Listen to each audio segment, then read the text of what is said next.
Welcome to our YouTube channel NEB Student. हाम्रो यो YouTube channel NEB स्टुडेन्टमा हजुरहरूको साथ र सपोर्टको कारणले 28,000 सब्सक्राइबर हिजो पुग्यो। थ्याङ्क यू एभ्रीवान है। क्लास 12 सँग रिलेटेड एउटा अपडेट हिजो गोरखापत्र अनलाइनले राखेको थियो। के भनेर राखेको थियो भन्दाखेरि क्लास 12 को एक्जामिनेसन दशैंभन्दा अगाडि हुन्छ भनेर है।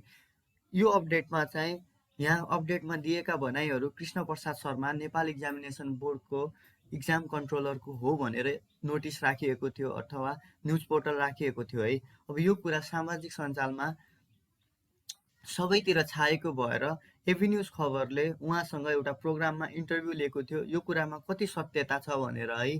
त्यो इन्टरभ्यू लिने क्रममा उहाँले के भन्नुभयो भन्दाखेरि केन्द्र प्रदेश र स्थानीय तहबाट गार्जियनहरूबाट स्कुलको टिचरहरूबाट सबैतिरबाट राम्रो सजेसनहरू आइरहेको छ है।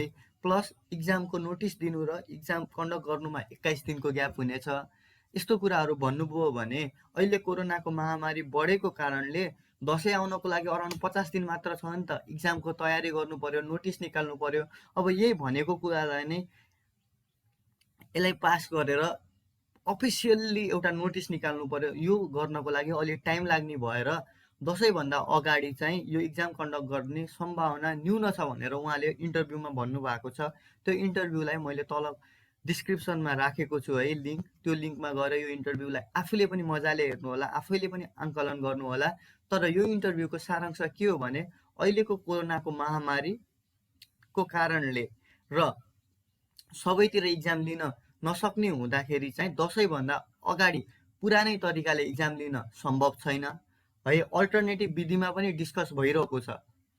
तर पुरानै विधिबाट एक्जाम कन्डक्ट गर्न शून्य छ है, न्यून छ मान्यता भनेर उहाँले भन्नुभएको छ। र परीक्षा निरन्तर कार्यले चाहिँ यसबारेमा बहस गर्दैछ। बहस गर्दा गर्दै पनि एक्जाम दशैंभन्दा अगाडि हुने सम्भावना चाहिँ न्यून भएको उहाँले भन्नुभएको छ। यदि यो अपडेटमा पनि केही चेन्जेस आयो भने म हजुरहरूलाई फेरि इन्फर्म गर्नेछु। हाम्रो यो युट्युब च्यानल एनिबी स्टुडेन्टलाई सब्सक्राइब गर्नु होला।